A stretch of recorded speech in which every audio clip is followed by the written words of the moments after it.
السلام علیکم ورحمۃ اللہ وبرکاتہ۔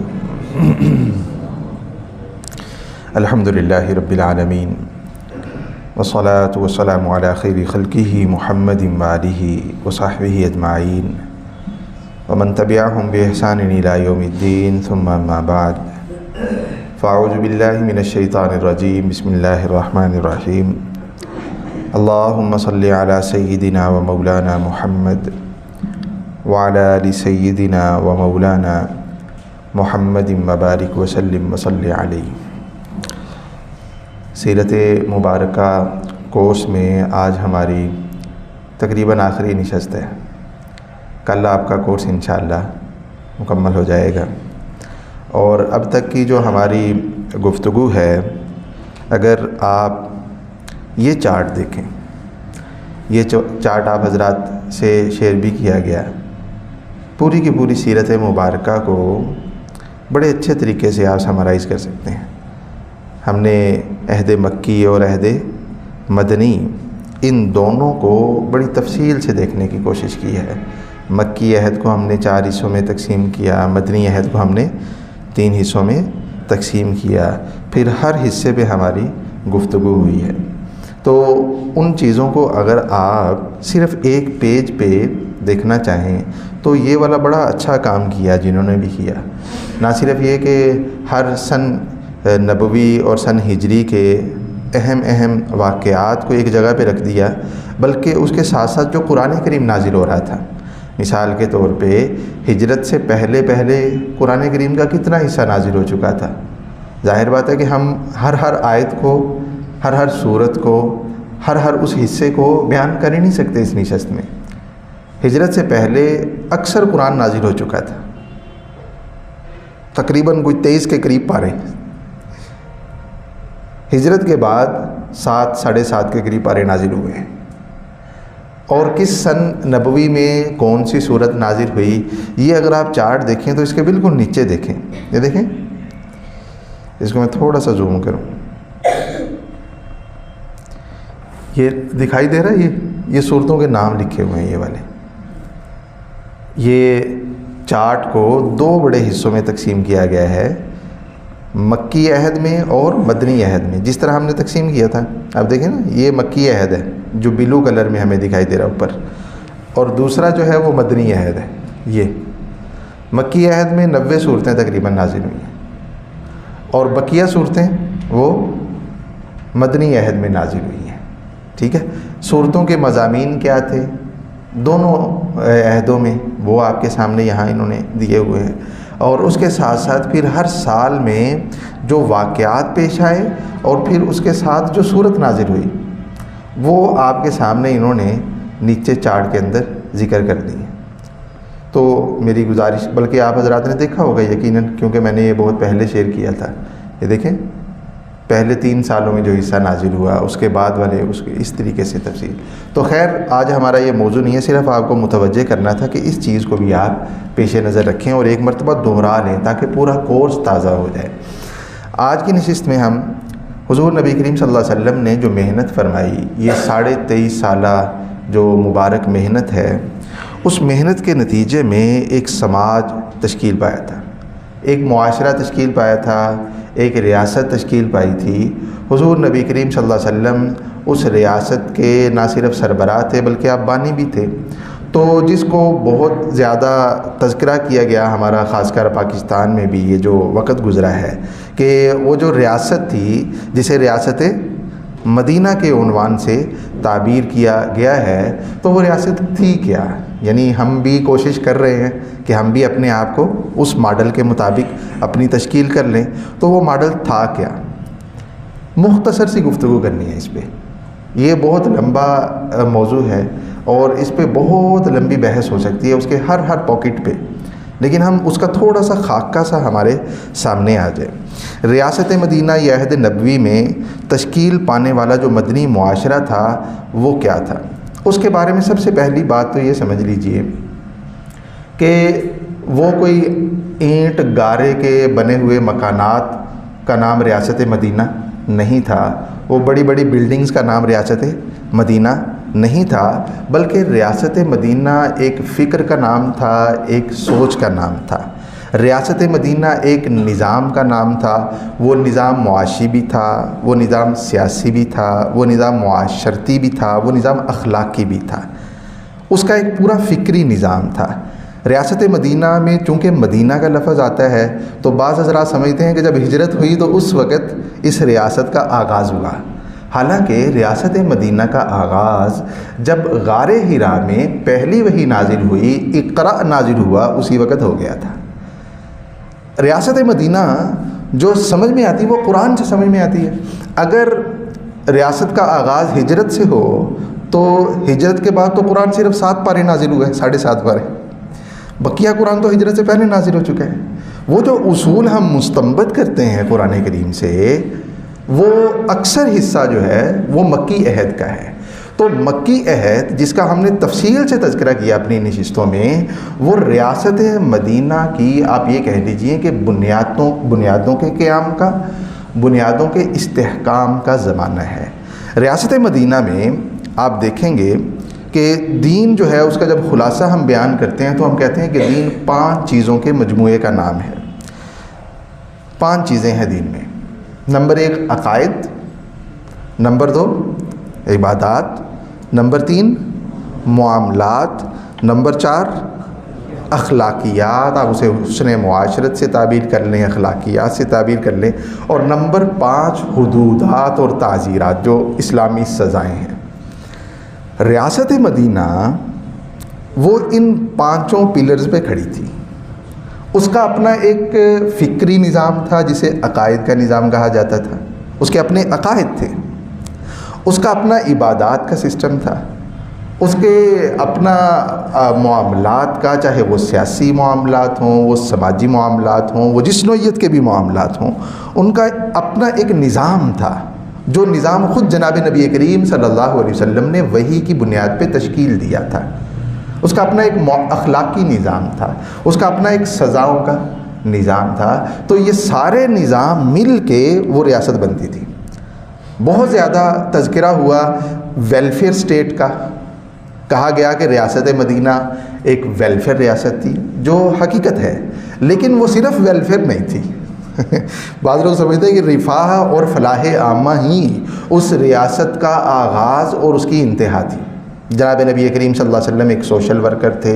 حضور نبی کریم صلی اللہ علیہ وسلم نے اس سماج میں جو لوٹ مار کا عادی تھا، جہاں معاشی جو ہے وہ عدم استحکام تھا، اس سماج میں آپ نے ویلفیئر کام کیے، یقیناً کیے، ہاں آج ہم گفتگو کریں گے ان پہ، لیکن ویلفیئر ہونا اس ریاست کا ایک حصہ تھا۔ حقیقت میں ویلفیئر ہونے کے ساتھ ساتھ اس ریاست کا ایک عقائد کا نظام تھا، اس کا عبادات کا نظام تھا، اس کا معاملات کا نظام تھا، اس کا اخلاقیات کا، حدود اور تعزیرات کا نظام تھا۔ ان سب کے مجموعے کے ساتھ وہ ریاست مدینہ بنی تھی۔ اب اگر اس کو اور آسان الفاظ میں بیان کریں تو اس ریاست کا اپنا ایک سیاسی، اپنا ایک معاشرتی، اپنا ایک تعلیمی، اپنا ایک اخلاقی، یہ سارے نظام تھے اس کے، اور ان کے مجموعے سے وہ ریاست مدینہ بنی تھی۔ ہم اس پہ انہی پہلوؤں پہ ہم تھوڑی سی آج گفتگو کریں گے مزید وضاحت کے ساتھ۔ ریاست مدینہ یہ زمان اور مکان دونوں کی جکڑ بندیوں سے آزاد ریاست تھی۔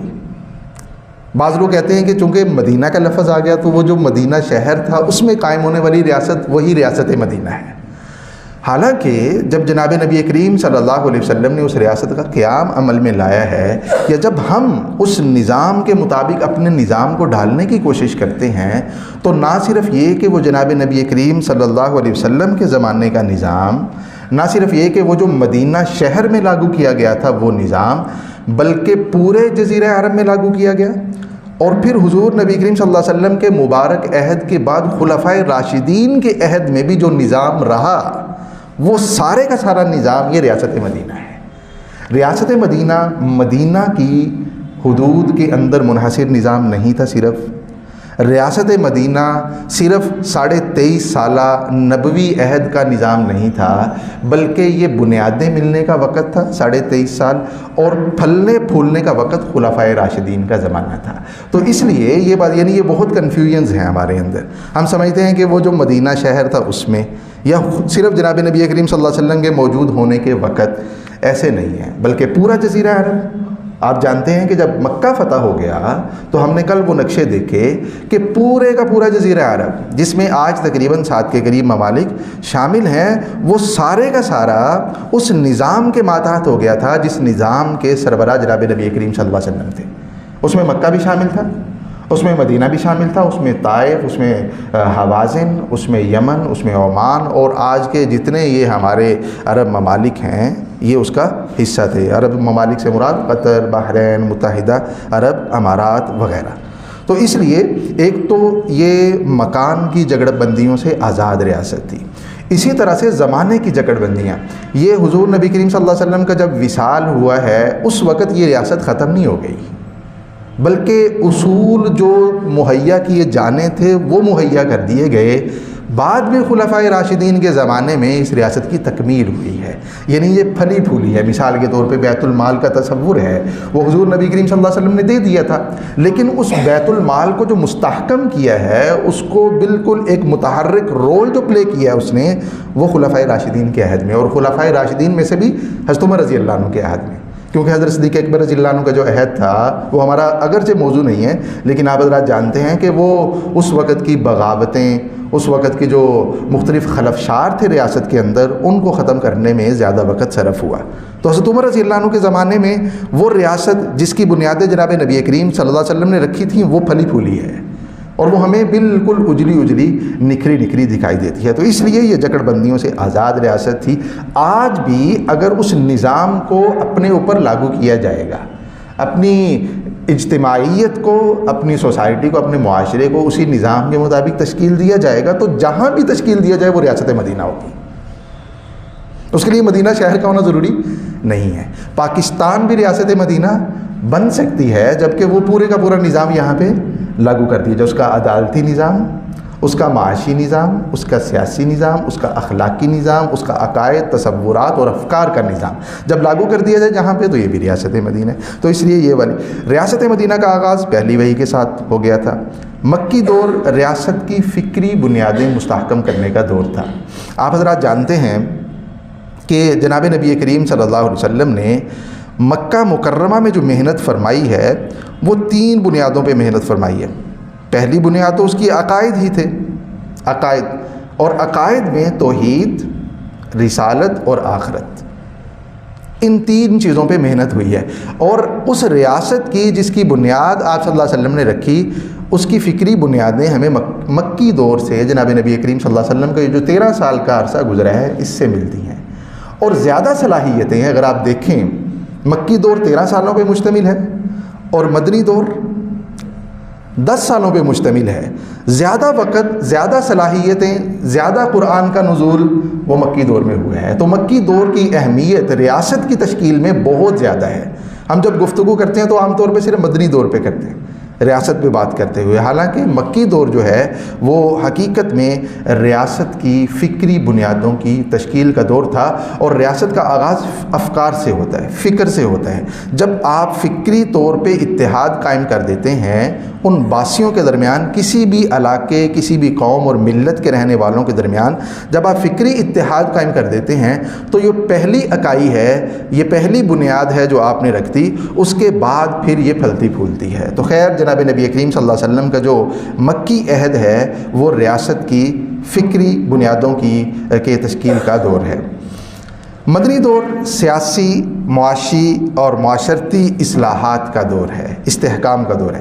جناب نبی کریم صلی اللہ علیہ وسلم کی فراہم کردہ بنیادوں پر خلفائے راشدین کا زمانہ ریاست مدینہ کے عروج کا زمانہ ہے۔ یہ بنیادیں ہیں جو ہم بنیادی طور پہ باتیں عرض کر رہے ہیں۔ دوسرے نمبر پہ جو ریاست مدینہ تھی وہ محبت بیسڈ ریاست تھی. وہ سوسائٹی جس کو جناب نبی کریم صلی اللہ علیہ وسلم نے قائم کیا، اس کی بنیاد، ایک اکلوتی بنیاد اگر آپ کہیں تو وہ محبت تھی. آپ نے پہلی وحی کے آغاز سے لے کے دنیا سے پردہ فرمانے تک ہمیشہ محبت کی بھی ہے، محبت سمیٹی بھی ہے، محبت کا درس بھی دیا ہے. آپ دیکھیں جناب نبی کریم صلی اللہ علیہ وسلم کا اپنے حضرات صحابہ اکرام رضی اللہ عنہم کے ساتھ تعلق، وہ تعلق آپ کو نظر آئے گا کہ وہ پیار، الفت اور محبت کا تعلق تھا. اپنے تمام صحابہ اکرام رضی اللہ تعالیٰ عنہم ان کو نام لے کے پکارا کرتے تھے، نام یاد رکھے ہوئے تھے. آج ہم اداروں میں کام کرتے ہیں، ہمارے ماتحت کچھ لوگ ہوتے ہیں تو ہمیں وہ چند ایک ہوتے ہیں، 15 20 25 30، تو نام یاد رکھنا ہمارے لیے مشکل ہو جاتا ہے. ہم کوشش کرتے ہیں، اس کے باوجود بھی ہم یاد نہیں رکھ پاتے. لیکن جناب نبی کریم صلی اللہ علیہ وسلم اپنے حضرات صحابہ اکرام کے ساتھ اتنا گہرا اور مضبوط تعلق رکھتے تھے کہ اپنے صحابہ کو نام لے کے پکارا کرتے تھے. اگر کبھی کوئی تشریف نہیں لا رہے ہیں مجلس میں، مسجد میں دکھائی نہیں دے رہے، کسی وجہ سے بھی دکھائی نہیں دے رہے، تو آپ ان کی کمی کو محسوس فرمایا کرتے تھے. پوچھا کرتے تھے کہ فلاں صاحب جو ہے وہ نظر نہیں آ رہے. حضور نبی کریم صلی اللہ علیہ وسلم اپنے نہ صرف حضرات صحابہ اکرام بلکہ ان کے خانوادوں سے بھی محبت فرمایا کرتے تھے. آپ جانتے ہیں بے شمار واقعات ہیں. حضرت ابو ہریرہ رضی اللہ تعالیٰ عنہ وہ بیان فرماتے ہیں واقعہ اپنی والدہ محترمہ کے اسلام قبول کرنے کا، کہ جب اسلام ہم نے قبول کر لیا، حضرت ابو ہریرہ رضی اللہ عنہ آپ جانتے ہیں کہ مدینہ منورہ میں خیبر کے موقع پہ مسلمان ہوئے تھے. بہت بعد میں اسلام قبول کیا، لیکن اس وقت جو ذخیرہ احادیث ہے ان میں سے احادیث مبارکہ ہم تک پہنچانے والے سب سے بڑے صحابی حضرت ابو ہریرہ رضی اللہ عنہ ہیں. حضرت ابو ہریرہ رضی اللہ تعالیٰ عنہ سے سب سے زیادہ احادیث ہم تک پہنچی ہیں، چونکہ یہ صفہ میں موجود رہتے تھے. ان کا اوڑھنا بچھوڑنا ہی صرف احادیث مبارکہ تھی. تو خیر میں عرض کر رہا ہوں کہ پیار تھا، آپ صلی اللہ علیہ وسلم کو احساس فرمایا کرتے تھے. تو حضرت ابو ہریرہ رضی اللہ عنہ فرماتے ہیں جب میں نے اسلام قبول کر لیا تو میری والدہ نے ابھی تک اسلام قبول نہیں کیا تھا، میری والدہ ابھی تک مسلمان نہیں ہوئی تھی. تو ہم دعوت دیا کرتے تھے، بات کیا کرتے تھے گھر میں، اور کوشش یہ تھی، چاہت یہ تھی کہ یہ بھی جہنم سے بچ کے جنت میں جانے والے بن جائیں. تو میں والدہ سے جب بات کرتا تھا تو وہ میری بات سن لیتی تھیں، لیکن آگے سے کچھ کہتی نہیں تھی، نہ اسلام قبول کرتی تھی نہ ہی کچھ کہتی تھی، بس بات سن لی اور ختم ہو گئی. ایک مرتبہ میں نے اپنے معمول کے مطابق والدہ کو دعوت دی اور میں نے پیغام سنایا ان کو اور دین کی دعوت دی. تو میری والدہ نے نہ صرف یہ کہ قبول نہیں کیا بلکہ برا بھلا کہا اور حضور نبی کریم صلی اللہ علیہ وسلم کی شان اقدس میں نازیبہ کلمات بھی کہہ دیے. حضرت ابو ہریرہ پیار تھا، محبت ہی بہت زیادہ اللہ کے پیارے محبوب صلی اللہ علیہ وسلم سے، برداشت نہیں کر سکے. اور آگے والدہ تھیں اور ان کے بھی حقوق تھے، ان کو کچھ کہہ بھی نہیں سکے، تو بے اختیار رونے لگ گئے. حضرت ابو ہریرہ رضی اللہ عنہ خود بیان کرتے ہیں اپنا یہ واقعہ. فرماتے ہیں کہ میں اسی کیفیت میں حضور نبی کریم صلی اللہ علیہ وسلم کی خدمت سے نکلا ہوں اور سیدھا گھر پہنچا ہوں، گھر سے نکلا ہوں اور حضور نبی کریم صلی اللہ علیہ وسلم کی خدمت میں پہنچا ہوں مسجد نبوی میں. جب میں پہنچا تو آپ نے دیکھا کہ ابو ہریرہ رو رہے. حضور نبی کریم صلی اللہ علیہ وسلم احساس فرمایا کرتے تھے اور خوشی غمی میں شریک ہوا کرتے تھے. حضرت ابو ہریرہ رضی اللہ عنہ کو جب اس کیفیت میں دیکھا تو پوچھا ابو ہریرہ کیا ہو گیا، رو کیوں رہے ہو؟ تو حضرت ابو ہریرہ رضی اللہ عنہ نے سارا واقعہ سنایا. فرمایا کہ میں والدہ کو دعوت دیا کرتا تھا، کچھ نہیں کہتی تھی، آج میں نے دعوت دی ہے تو انہوں نے اس طرح کی بات کہی ہے. حضور نبی کریم صلی اللہ علیہ وسلم نے بات سن لی، آگے سے کچھ فرمایا نہیں. حضرت ابو ہریرہ رضی اللہ عنہ فرمانے لگے کہ آپ اللہ کے پیارے محبوب صلی اللہ علیہ وسلم ہیں، آپ کی دعائیں قبول ہوتی ہیں، آپ میری والدہ کے لیے دعا کر دیں. اب میری والدہ کے لیے دعا کر دیں، اللہ تعالیٰ انہیں اسلام کی توفیق عطا فرما دیں. دیکھیں حضور نبی کریم صلی اللہ علیہ وسلم کی شان میں نازیبہ کلمات کیا، آپ نے ناگواری کا اظہار نہیں فرمایا. حضرت ابو ہریرہ رضی اللہ عنہ کے مطالبے پر آپ نے دعا فرمائی. آپ نے فرمایا اللہم اہدی قلب ام ابی ہریرہ، یا اللہ ابو ہریرہ کی والدہ کا دل اسے ہدایت عطا فرما دیجیے، اسے ہدایت کے لیے کھول دیجیے. یہ حضور نبی کریم صلی اللہ علیہ وسلم نے حضرت ابو ہریرہ رضی اللہ عنہ کی طرف سے جو مطالبہ تھا اس پہ فوراً لبیک کہا۔ ابو ہریرہ رضی اللہ عنہ فرماتے ہیں کہ جب دعا ہوگی میں بڑا خوش ہو گیا، اور خوشی اس بات کی تھی کہ دعا ہو گئی ہے، یقیناً قبول ہوگی، آج نہیں تو کل یہ قبول ہو کے رہے گی، کیونکہ اللہ کے پیارے محبوب صلی اللہ علیہ وسلم کی دعا ہے۔ تو فرماتے ہیں کہ میں اسی خوشی میں نکلا ہوں گھر کے لیے، میں گھر روانہ ہو گیا۔ جا کے میں نے دروازے پہ دستک دی تو مجھے اندر سے آواز آئی، مہلن یا ابا ہریرہ، ابو ہریرہ تھوڑی دیر ٹھہر جاؤ۔ فرماتے ہیں کہ سمعت خشخشۃ الماء، میں نے پانی کے ٹپکنے کی آواز سنی، مجھے ایسے لگا جیسے کوئی غسل کر رہا ہے۔ تھوڑی دیر بعد والدہ نے دروازہ کھولا، اور دروازہ کھولتے ہی کہا اشہد ان لا الہ الا اللہ و اشہد ان محمدًا عبدہ و رسولہ۔ ابو ہریرہ رضی اللہ عنہ فرماتے ہیں جب میں نے یہ سنا کوئی بات نہیں فرمائی، یعنی جب دعا ہوئی اس کے بعد سے پہلی مرتبہ گھر تشریف لے گئے۔ فرماتے ہیں جب میں نے یہ سنا تو میں پھر رونے لگ گیا میں پھر رونے لگ گیا، اور اسی عالم میں بجائے میں گھر جانے کے میں الٹے پاؤں لوٹا ہوں حضور نبی کریم صلی اللہ علیہ وسلم کی خدمت اقدس میں حاضری کے لیے، اور میں اسی کیفیت میں چلتا آ رہا ہوں اور آپ کی خدمت میں حاضر ہوا ہوں۔ جب میں پہنچا تو میں پھر رو رہا تھا حضور نبی کریم صلی اللہ علیہ وسلم نے پوچھا کہ ابو ہریرہ پھر رو رہے ہو؟ فرمایا کہ اللہ کے پیارے محبوب صلی اللہ علیہ وسلم مجھے یقین تھا کہ آپ کی دعا قبول ہو جائے گی، لیکن یہ نہیں پتا تھا کہ وہ ابھی قبول ہو جائے گی۔ میری والدہ نے اسلام قبول کر لیا ہے۔ حضور نبی کریم صلی اللہ علیہ وسلم کو احساس تھا، تعلق تھا۔ آپ حضرت ابو بکر صدیق رضی اللہ عنہ کی والدہ محترمہ کے اسلام قبول کرنے کا واقعہ دیکھ لیں، ہم اس کو بیان نہیں کر سکتے، ابھی موقع نہیں، ٹائم نہیں ہے، وقت نہیں ہے۔ اس میں حضور نبی کریم صلی اللہ علیہ وسلم کا تعلق نظر آتا ہے۔ آپ اپنے ان صحابہ کرام کے ساتھ جو موجود تھے، آپ کے سامنے تھے، اٹھتے بیٹھتے تھے، ان سے پیار کا، الفت کا، محبت کا تعلق رکھتے تھے، اور آپ کے تعلق کا نتیجہ تھا کہ وہ آپس میں محبت کرنے لگ گئے تھے۔ یہ محبت اس سماج میں ہو رہی ہے جن کی گھٹی میں لڑائی جھگڑا پڑا ہوا تھا۔ میں آپ سے کئی مرتبہ عرض کر چکا ہوں کہ وہ کہا کرتے تھے کہ وَمَن لَّمْ يَذُدْ عَنْ حَوْضِهِ بِسِلَاحِهِ يُهَدَّمْ وَمَن لَّا يَظْلِمِ النَّاسَ يُظْلَمْ۔ جس کو ظلم کرنا نہیں آتا تو پھر اس کو ظلم سہنے کے لیے تیار رہنا چاہیے۔ ہمارے سماج میں زندگی گزارنے کا اصول یہ ہے کہ ظالم بن کے رہو، یہ ان کا دستور حیات تھا۔ وہ کہا کرتے تھے اعلیٰ بکرن اخینا ان لم نجد اللہ خانہ، کہ لڑائی جھگڑا اتنا ہمیں محبوب ہو گیا، پسند ہو گیا کہ اپنے بھائی بنو بکر والوں پہ ہی حملہ کر دیتے ہیں اپنی لڑائی والا شوق پورا کرنے کے لیے، اگر بنو بکر کے علاوہ ہمیں کوئی دوسرا قبیلہ نہ ملے لڑنے کے لیے۔ اس سماج میں آپ دیکھیں کہ جب محبت کی بات ہوگی تو وہ کتنی اجنبی ہوگی، اور اجنبیت کے باوجود وہ کس طرح آہستہ آہستہ اس سماج میں جڑیں پکڑتی چلی جا رہی ہے۔ حضور نبی کریم صلی اللہ علیہ وسلم نے عورتوں کو بولنے کا حق دیا، حضور نبی کریم صلی اللہ علیہ وسلم نے عورتوں کو جینے کا حق دیا۔ آپ جانتے ہیں کہ ایک صاحب ہیں، وہ رشتے کی تلاش میں نکلے، اور جز ابن کلیب ایک آدمی ہیں، ان کے پاس پہنچے کہ آپ مجھے اپنی بیٹی کا رشتہ دے دیں۔ تو انہوں نے رشتہ دینے سے انکار کر دیا کہ میں تمہیں رشتہ نہیں دوں گا، اور تعجب کا اظہار فرمایا کہ تم رشتے کے لیے مارے مارے پھر رہے ہو، جب سے یہ نبی مبعوث ہوئے ہیں غدا الناس مذ قام النبی الجواریہ، کہ جب سے جناب نبی کریم صلی اللہ علیہ وسلم مبعوث ہوئے ہیں لوگوں نے تو بچیوں کو زندہ درگور کرنا چھوڑ دیا ہے، اب تو ہر طرف خواتین ہی خواتین ہیں، جہاں سے مرضی رشتہ لے لو۔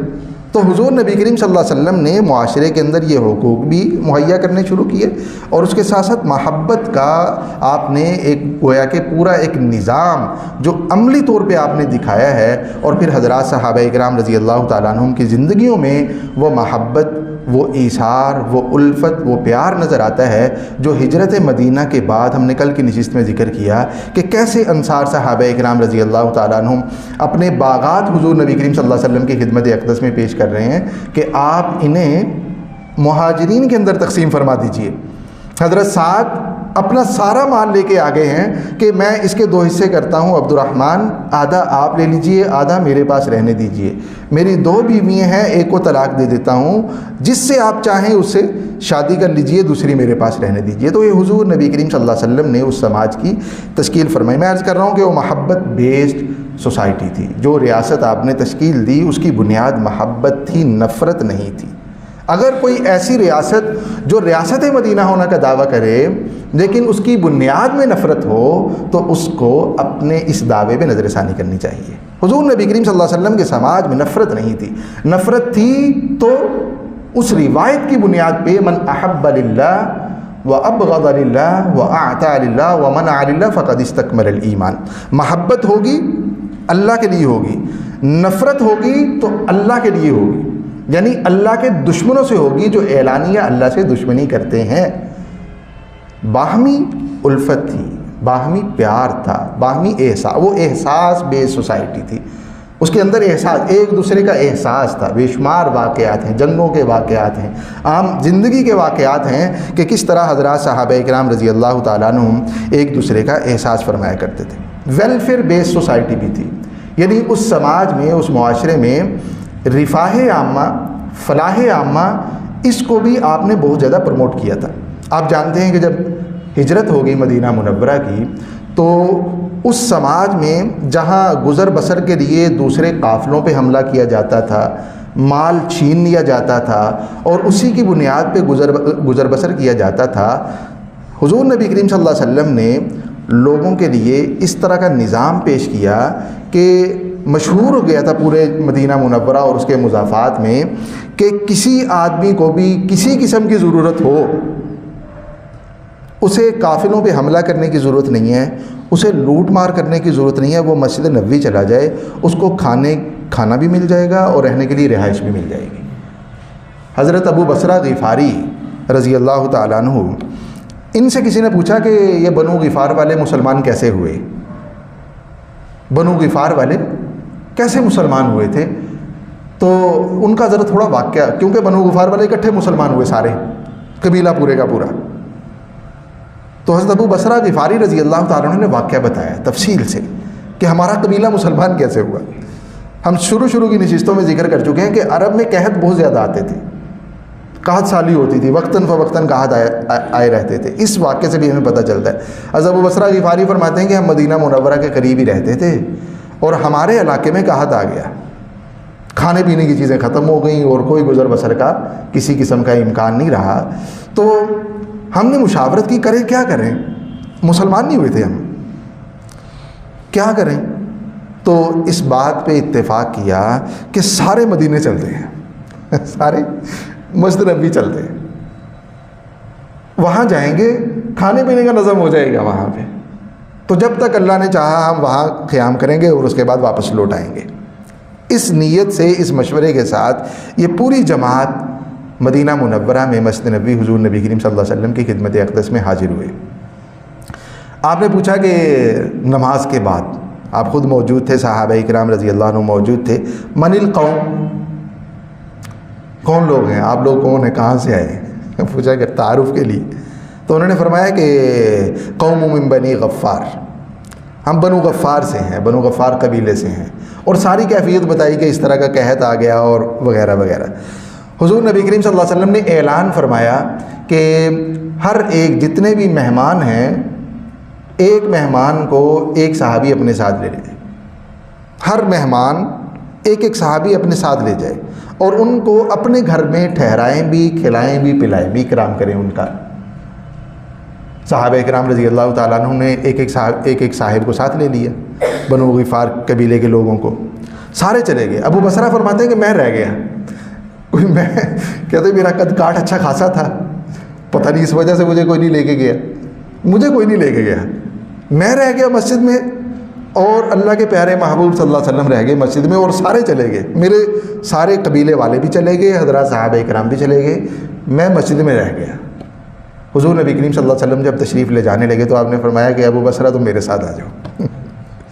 ابو بصرہ غفاری رضی اللہ عنہ، میں عرض کر رہا ہوں کہ اس سماج کو آپ نے بدل دیا تھا. یہ اس سماج میں کسی کے پاس اس نیت سے جانا کہ یہ میں ضرورت مند ہوں، محتاج ہوں، یہ میرا یہ اس کو معیوب سمجھا جاتا تھا. لیکن آپ نے اس کی تشکیل اس طرح کی کر دی تھی کہ لوٹ مار نہیں کرنی، ہاں مسجد نبوی آ جاؤ، حضرات صحابہ اکرام رضی اللہ عنہم سے ملاقات کر لو، اللہ کے پیارے محبوب صلی اللہ علیہ وسلم سے ملاقات کر لو، لوٹ مار کی ضرورت نہیں رہے گی، تمہاری ضرورت ویسے ہی پوری ہو جائے گی. یہی ہوا. ابو بصرہ فرماتے ہیں مجھے ساتھ لے گئے حضور نبی کریم صلی اللہ علیہ وسلم. گھر پہنچے تو آپ نے خادمہ کو حکم دیا کہ مہمان ہیں ان کا اکرام کریں. تو آپ کے گھر میں 7 بکریاں تھیں، بکریاں رکھی ہوئی تھیں حضور نبی کریم صلی اللہ علیہ وسلم نے. تو خادمہ جو تھیں اس نے مجھے بٹھایا اور ایک بکری کا دودھ پیش کیا. فرماتے ہیں کہ میں نے وہ دودھ پی لیا اور کٹورا ان کو دیا، مطلب میں مجھے ابھی بھوک لگی ہوئی ہے میں اور پیوں گا. اور دوسری بکری کا دودھ دھو کے لائی، وہ بھی مجھے انہوں نے پلایا، وہ بھی میں نے پی لیا. اور تیسری، چوتھی، پانچویں، چھٹی. حضور نبی کریم صلی اللہ علیہ وسلم کا روزہ تھا، آپ روزے کی حالت میں تھے. جو خادمہ تھی اسے غصہ آ رہا تھا. ابو بصرہ رضی اللہ عنہ نے بڑا تفصیل سے واقعہ بیان کیا ہے. فرماتے ہیں خادمہ کو غصہ آ رہا تھا کہ یہ سارا دودھ پی گیا ہے. اللہ کے پیارے محبوب صلی اللہ علیہ وسلم نے تو منع نہیں کرنا، آپ تو مہمان کا بھرپور اکرام کرتے ہیں، لیکن روزے میں ہیں اور بالکل ان کو خیال نہیں ہے کہ آپ کے لیے کوئی چھوڑ دیں. 6 بکریاں جب ہوگی نا ان کو بڑا خیال ہے. تو 6 کے بعد ابو بصرہ نے 7ویں بکری کا دودھ نہیں پیا اور بس کر دی. کہتے ہیں کہ خادمہ کو مجھ پہ غصہ بہت تھا لیکن اس نے کہا کچھ نہیں. حضور نبی کریم صلی اللہ علیہ وسلم نے جب میں نے دودھ پی لیا تو خادمہ سے کہا کہ ان کو آرام کی جگہ پہ پہنچا دیں. فرماتے ہیں کہ مجھے وہ ایک کمرے میں چھوڑنے کے لیے آئیں، بستر میں مجھے بستر دکھا دیا اور کہا کچھ نہیں. واپس جب جانے لگیں تو دروازہ جو تھا دروازے کو زور سے بند کیا. جو ان کا ایک یعنی وہ اظہار تھا غصے کا، انہوں نے اس طرح سے کیا. خادمہ نے کچھ نہیں کہا مجھے، لیکن دروازہ بہت زور سے بند کیا. مجھے پتہ چل گیا کہ یہ جو میرے 6 بکریوں کا دودھ پیا ہے یہ غصہ ہے. تو خیر بڑا عجیب واقعہ ہے. حضرت ابو بصرہ فرماتے ہیں کہ دودھ میں نے زیادہ پی لیا تھا، اس لیے میری طبیعت خراب ہو گئی، پیٹ خراب ہو گیا. اس سے حضور نبی کریم صلی اللہ علیہ وسلم کے اخلاق بھی، یعنی وہ جو غیر مسلموں کے ساتھ ہے وہ بھی ہمارے سامنے آتے ہیں. جو ہم کہتے ہیں نا کہ اخلاق کی بنیاد پہ دین پھیلا ہے، وہ حقیقت ہے. تو طبیعت خراب ہو گئی، سارے کپڑے خراب کر دیے، بستر بھی خراب ہو گیا. ابو بصرہ فرماتے ہیں کہ میں کیا دیکھتا ہوں، رات کے وقت حضور نبی کریم صلی اللہ علیہ وسلم خود برتن میں پانی لے کے آئے اور حضور نبی کریم صلی اللہ علیہ وسلم نے اس معاملے میں میرا تعاون کیا. آپ نے خود بذات خود، اس سے بھی کھلے الفاظ ہیں روایت میں نے بہت یعنی وہ اس کو وہ کر کے بیان کیا آپ سے. آپ خود میری خدمت میں لگے رہے. حضرت ابو بصرہ فرماتے ہیں اور رات گزر گئی، صبح ہوئی تو حضور نبی کریم صلی اللہ علیہ وسلم نماز کے لیے تشریف لے جا رہے تھے، میں بھی پیچھے چلا گیا. فرماتے ہیں کہ جب میں مسجد میں پہنچا، نماز کے لیے آپ تشریف لے گئے، تو میں کیا دیکھتا ہوں، میرے دوست آئے ہوئے ہیں، میں پیچھے بیٹھا ہوں اور وہ سارے صفوں میں کھڑے ہیں، سارے صفوں میں کھڑے ہیں اور نماز پڑھ رہے ہیں. کہتے ہیں مجھے پتہ چلا کہ یہ میں نے پوچھا کہ یہ نماز کیوں پڑھ رہے ہیں، نماز تو مسلمان پڑھا کرتے ہیں. تو کہنے مجھے بتایا کہ یہ سارے کے سارے مسلمان ہو گئے. ایک رات میں حضرات صحابہ اکرام رضی اللہ تعالیٰ عنہم کے اخلاق سے متاثر ہو کے وہ سارے کے سارے کلمہ گو ہو چکے تھے، وہ سارے کے سارے مسلمان ہو چکے تھے. حضرت ابو بصرہ فرماتے ہیں کہ جب میں نے دیکھا تو میں نے بھی کلمہ پڑھ لیا، میں مسلمان ہو گئی.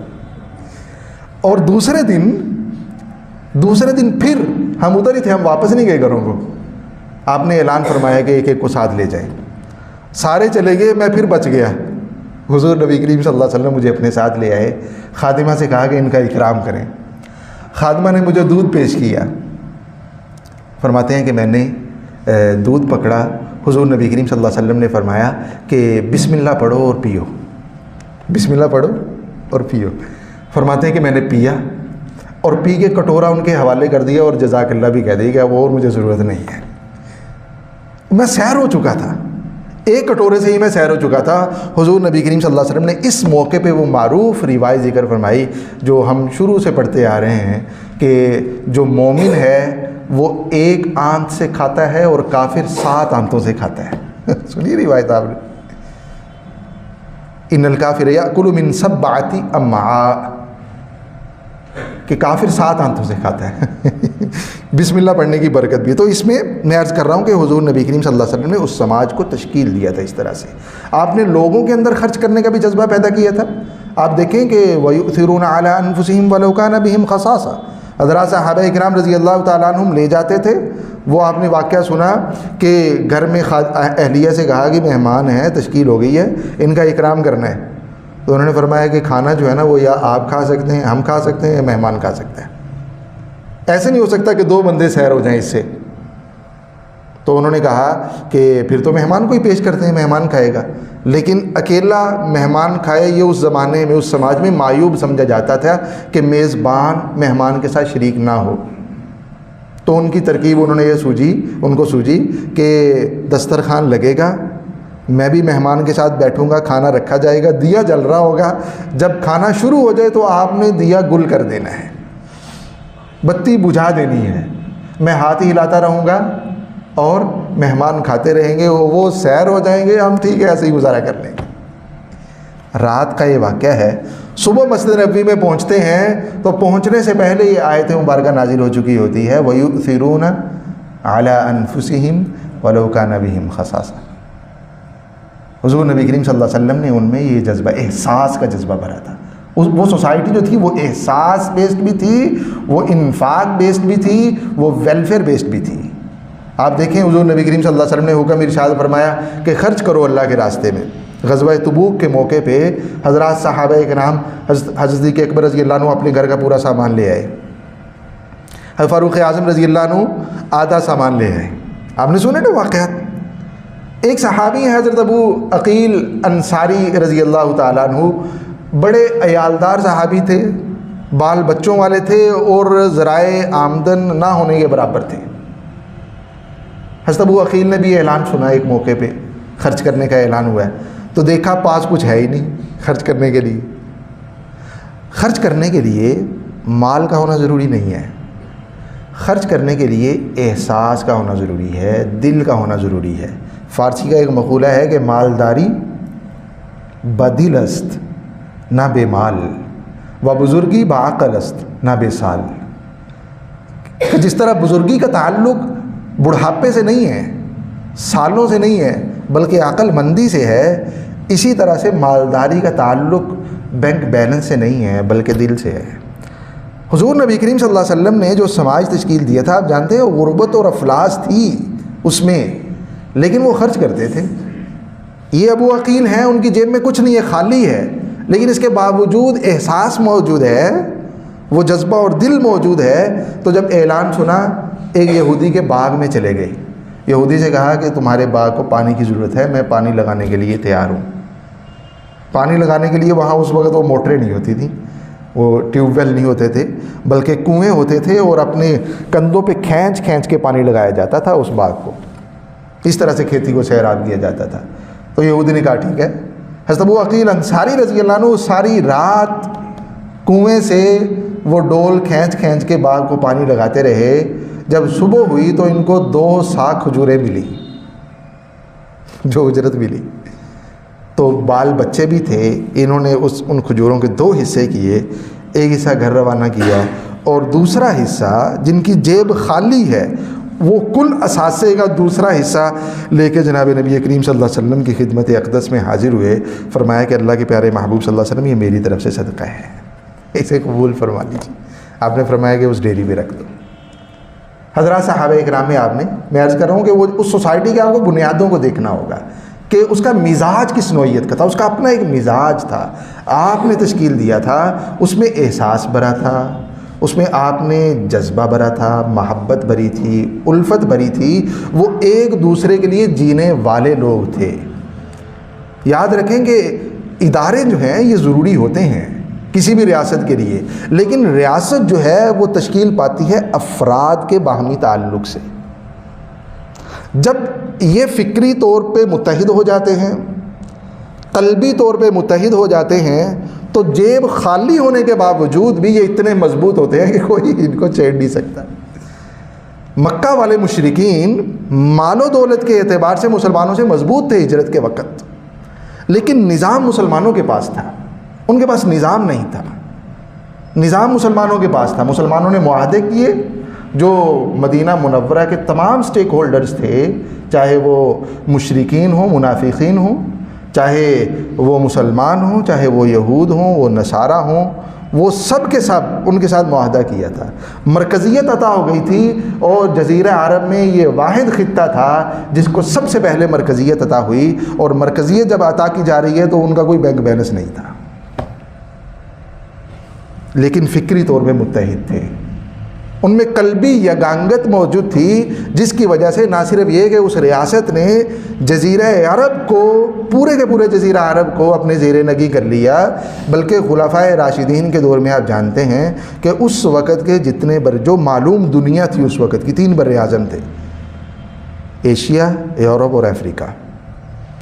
امریکہ اور آسٹریلیا تو اس وقت غیر معلوم تھا، دنیا نقشے پہ تھے لیکن ربط نہیں تھا جو معلوم دنیا تھی اس کے ساتھ۔ تو ان سارے کے سارے بر اعظموں پہ وہ جو ریاست جناب نبی کریم صلی اللہ علیہ وسلم نے تشکیل دی تھی، اس نے حکومت کی ہے، اس نے اپنا نظام ان خطوں تک پہنچایا ہے، اور یہ معروف ہو گئی تھی اس وقت، بلکہ تاریخ آج بھی انہی الفاظ سے ذکر کرتی ہے کہ جہاں جہاں اسلام کے قدم پہنچے، جہاں جہاں اسلام کے قدم پہنچے، وہ خطہ اپنی قسمت پہ رشک کرتا تھا، وہ خطہ جو تھا وہ روشنیوں کا مرکز بنا، اور جہاں اسلام نہیں پہنچ سکا اس خطے کی تاریخ آج بھی عہد تاریک کہلاتی ہے۔ ہم ڈارک ایجز کے نام سے اسے یاد کرتے ہیں۔ یورپ کا وہ حصہ جو مسلمانوں کی تشریف آوری سے، مسلمانوں کے آنے سے علم اور ہنر کا گہوارہ بنا، وہ خطہ اس نے قیادت کی اور اس کو اپنی قسمت پہ ہمیشہ فخر رہا، لیکن وہ حصہ کہ جہاں مسلمان نہیں پہنچ سکے اسپین سے آگے، اس کی تاریخ آج بھی اگر ہم پڑھیں گے تو وہ ڈارک ایجز کہلائے گی، ڈارک ایجز کے نام سے اس کی تاریخ ملتی ہے۔ تو میں عرض کر رہا ہوں کہ یہ جناب نبی کریم صلی اللہ علیہ وسلم کا دیا ہوا نظام تھا، اور اس کی بنیادوں کو جاننا بہت ضروری ہے کہ وہ ایک فکری نظام رکھتا تھا، محبت کی بنیاد پہ قائم ہوا تھا، احساس کی بنیاد پہ قائم ہوا تھا، الفت کی بنیاد پہ قائم ہوا تھا، ویلفیئر سٹیٹ تھی، اور اس کے اندر یہ ساری چیزیں تھیں، عقائد، عبادات، معاملات، اخلاقیات، حدودات وغیرہ۔ ایک دوسری بہت اہم بات، اس ریاست میں جس طرح مسلمان رہتے تھے غیر مسلم بھی تھے، جس طرح یہود تھے، نصارہ تھے، نجران کی طرف عیسائیوں کے ان کے اپنے سٹیکس تھے وہاں پہ۔ تو اس ریاست میں ہر کسی کو اپنے مذہب کے مطابق زندگی گزارنے کی آزادی حاصل تھی۔ آپ دیکھ لیں مدینہ منورہ میں منافقین موجود تھے، حضور نبی کریم صلی اللہ علیہ وسلم نے کبھی منافقین کے خلاف تلوار نہیں اٹھائی، کوئی ایک واقعہ بھی آپ کو نہیں ملے گا کہ جس میں آپ نے منافقین کے خلاف تلوار اٹھائی ہو۔ جب میثاق مدینہ ہوا تو میثاق مدینہ میں آج بھی جو ہم تک پہنچا ہے، ڈاکٹر محمد حمید اللہ رحمہ اللہ نے اس کی ایک شق کو کوڈ کیا ہے الوثائق السیاسیہ میں۔ آپ دیکھیں کہ وہاں ان کو بالکل واضح الفاظ میں مذہبی آزادی دی گئی تھی کہ ہر کوئی اپنے دین، اپنے مذہب، اپنے عقیدے کے مطابق زندگی گزارنے کا بالکل آزاد ہوگا، اس کو کسی قسم کی کوئی پابندی نہیں ہوگی، لیکن باہمی نفرت، ایک دوسرے سے لڑائی جھگڑا، اس میں پابندی لگا دی گئی تھی۔ مدینہ منورہ کی داخلی جو سیاست تھی اس میں باہمی لڑائی جھگڑے پہ، باہمی قتل و قتال پہ بالکل پابندی عائد کر دی گئی تھی، اور جو بیرونی دشمن ہیں ان کے مقابلے کے لیے یہ طے کیا گیا تھا کہ اگر باہر سے کوئی حملہ آور ہوگا تو جتنے بھی سٹیک ہولڈرز ہیں مدینہ کے اندر رہنے والے، وہ مل کے مقابلہ کریں گے۔ وہ حملہ اگر یہودیوں پہ ہوگا، مسلمان ان کا ساتھ دیں گے، اگر اوس اور خزرج کے مشرکین پہ ہوگا تو تب بھی مسلمان ان کا ساتھ دیں گے اور یہودی بھی ساتھ دیں گے، اور اگر مسلمانوں پہ ہوگا تو پھر بھی سارے ان کا ساتھ دیں گے۔ یہ طے ہوا تھا۔ یہی وجہ ہے کہ جب حضور نبی کریم صلی اللہ علیہ وسلم کا غزوہ احزاب ہوا، بنو قریظہ نے مخالفت کی، اس شک کی، اس میثاق کی، تو اس مخالفت کے نتیجے میں ان کو سزا دی گئی۔ حضرت سعد کو حکم بنایا گیا اور بنو قریظہ والوں کو سزا دی گئی۔ تو خیر اس سماج میں عرض کر رہا ہوں جو ریاست تشکیل دی گئی، اس کی بنیادیں جاننے کے بعد پھر آپ اس کے سیاسی اصلاحات کو دیکھیں۔ جناب نبی کریم صلی اللہ علیہ وسلم نے جو فرمائی ہیں سیاسی اصلاحات میں، جب آپ تشریف لائے مدینہ منورہ میں تو آپ جانتے ہیں کہ آپ کو خاص قسم کے چیلنجز درپیش تھے۔ سیاست کے لیے آپ نے معاہدے تو کیے ہیں، مدینہ منورہ میں مسلمانوں کے درمیان باہمی معاہدہ کیا، یہ الگ معاہدہ تھا، اور جو مسلمان اور غیر مسلم تھے ان کو ملا کے آپ نے ایک معاہدہ کیا جو میثاق مدینہ کہلاتا ہے۔ اس کے ساتھ ساتھ آپ نے مدینہ منورہ کے مضافات میں جو قبائل تھے ان سے بھی معاہدے کیے۔ آپ نے معاہدوں کے ذریعے سے وحدت کی لڑی میں ان کو پرویا ہے، لیکن اس کے باوجود چیلنجز موجود تھے۔ مثال کے طور پہ انصار اور مہاجرین کا چیلنج تھا کہ ان کو کیسے سیٹل کرنا ہے، اور اسی طرح سے منافقین کا چیلنج تھا کہ باوجود وہ اس معاہدے پہ آنے کے مسلمانوں کو تکلیف پہنچا رہے تھے، طرح طرح کی وہ ریشہ دوانیوں میں شریک تھے۔ یہود کا چیلنج تھا، باوجود میثاق مدینہ کے در پردہ وہ مشرکین کا تعاون کر رہے تھے۔ تو حضور نبی کریم صلی اللہ علیہ وسلم نے اس نو مولود ریاست کے اندر ان تمام چیلنجز کو بڑی حکمت اور بصیرت کے ساتھ ٹیکل کیا ہے۔ مہاجرین کے اور انصار کے چیلنج کو آپ نے مواخات بالکل ایک الگ تصور تھا، اس سے پہلے ہمیں نظر نہیں آتا۔ یعنی اتنی بڑی ہجرت اور ان لوگوں کو سیٹل کرنے کا اتنا خوبصورت نظام آپ نے وہاں دیا، تصور دیا مواخات کا، کہ مہاجرین جو تشریف لا رہے ہیں وہ اپنے انصار یہاں موجود مقامی لوگ ان کے بھائی بن جائیں، اور بھائی صرف کہنے کی حد تک نہیں بلکہ اتنا مضبوط بھائی چارہ کہ وہ وراثت میں بھی شریک ہوں گے۔ آپ جانتے ہیں کہ شروع میں یہ حکم تھا، اور حضور نبی کریم صلی اللہ علیہ وسلم نے حضرات صحابہ کرام رضی اللہ تعالیٰ عنہم کو جو مکہ مکرمہ سے اپنا سب کچھ چھوڑ کے تشریف لا رہے تھے، اپنے بال بچے اپنا مال سب کچھ قربان کر کے تشریف لا رہے تھے، خالی ہاتھ، ان کے لیے یہ نظام بنایا۔ یہ ایک نظام تھا مہاجرین کا۔ اور دوسرا صفہ قائم کیا، صفہ قائم کیا۔ مہاجرین میں سے بہت سی تعداد جو ہے وہ مدینہ منورہ مسجد نبوی صفہ میں رہا کرتی تھی۔ یہ آپ نے مسلمانوں کے جو مسائل تھے انہیں حل کرنے کے لیے یہ لاہے عمل اپنایا۔ اور جو منافقین تھے، قرآن نے کہا، حضور نبی کریم صلی اللہ علیہ وسلم کو حکم دیا کہ جاہدہم بہ جہادن کبیرہ۔ یہ منافقین ہیں، منافق غیر مسلم ہیں، کہتے اپنے آپ کو مسلمان تھے لیکن تھے وہ غیر مسلم، اور غیر مسلموں میں بھی بدترین، کیونکہ جہنم کا سب سے جو نچلا درجہ ہے اس میں اللہ تعالیٰ منافقین کو ڈالیں گے۔ ظاہراً وہ مسلمان تھے لیکن حقیقت میں وہ غیر مسلم تھے۔ تو حضور نبی کریم صلی اللہ علیہ وسلم نے اس چیلنج کو کیسے قابو کیا؟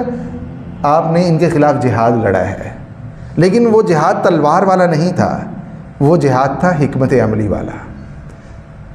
آپ نے حکمت عملی، بصیرت اور تدبر سے منافقین ان کی تدبیروں کو انہی پہ لوٹا دیا ہے۔ اور آپ جانتے ہیں، اور ان کے خلاف قرآن نے کہا نا کہ بڑا جہاد کیجیے، یقیناً یہ بڑا جہاد تھا۔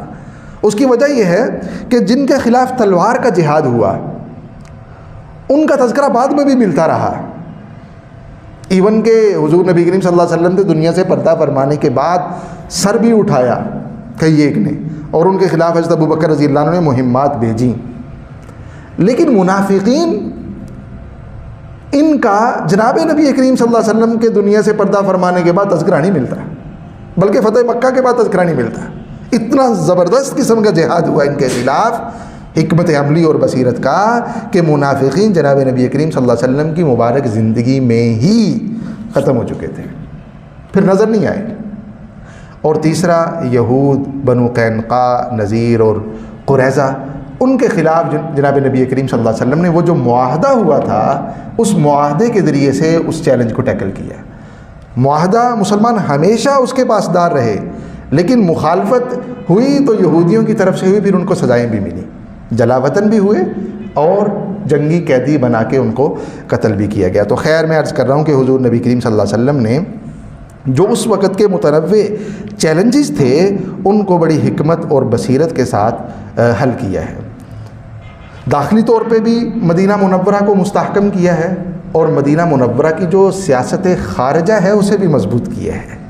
آپ جانتے ہیں کہ یہ تو داخلی طور پہ تھے نا، مشرکین جو اوس اور خزرج کے تھے، اسی طرح سے یہود یہ بھی مدینہ کے اندر تھے، اور مسلمان انصار اور مہاجرین یہ بھی اندرونی داخلی سیاست کا گویا کہ آپ یہ کہہ لیجئے کہ وہ چیلنج تھا۔ مدینہ سے باہر جو سیاست تھی وہ خارجی سیاست تھی، حضور نبی کریم صلی اللہ علیہ وسلم نے اس کو بھی بڑے حکمت اور بصیرت کے ساتھ ہینڈل کیا ہے۔ آپ نے ہمیشہ امن کو ترجیح دی. یہی وجہ ہے کہ جب حدیبیہ کے موقع پہ میلوں 500 میل سے زیادہ سفر کر کے صحابہ کرام تشریف لے گئے، آپ کے پیش نظر ہمیشہ امن رہا. جنگ آخری حل رہا، پہلا حل کبھی بھی جنگ نہیں رہا. لیکن جب ضرورت پیش آئی تو پھر اللہ کا نام لے کے ایسی ضرب لگائی کہ وہ بدر ہو، وہ احد ہو، وہ خندق ہو، وہ حنین ہو، کوئی بھی غزوہ ہو، اللہ رب العزت کی مدد و نصرت نازل ہوئی ہے. تو امن آپ کے پیش نظر رہا ہمیشہ. یہی وجہ میں عرض کر رہا ہوں کہ جب حدیبیہ میلوں سفر کر کے تشریف لے گئے ہیں، حضرات صحابہ کرام بڑی امید کے ساتھ، بڑی حسرت کے ساتھ سال ہا سال گزر گئے ہیں، اپنا مکہ نہیں دیکھا. مکہ کی خوشبو انہیں بڑی اچھی لگتی ہے. اپنا وطن جو ہوتا ہے سر، اس کی مٹی جو ہے، اس کی خوشبو بڑی پیاری لگتی ہے، انسان کو بڑی عزیز ہوتی ہے.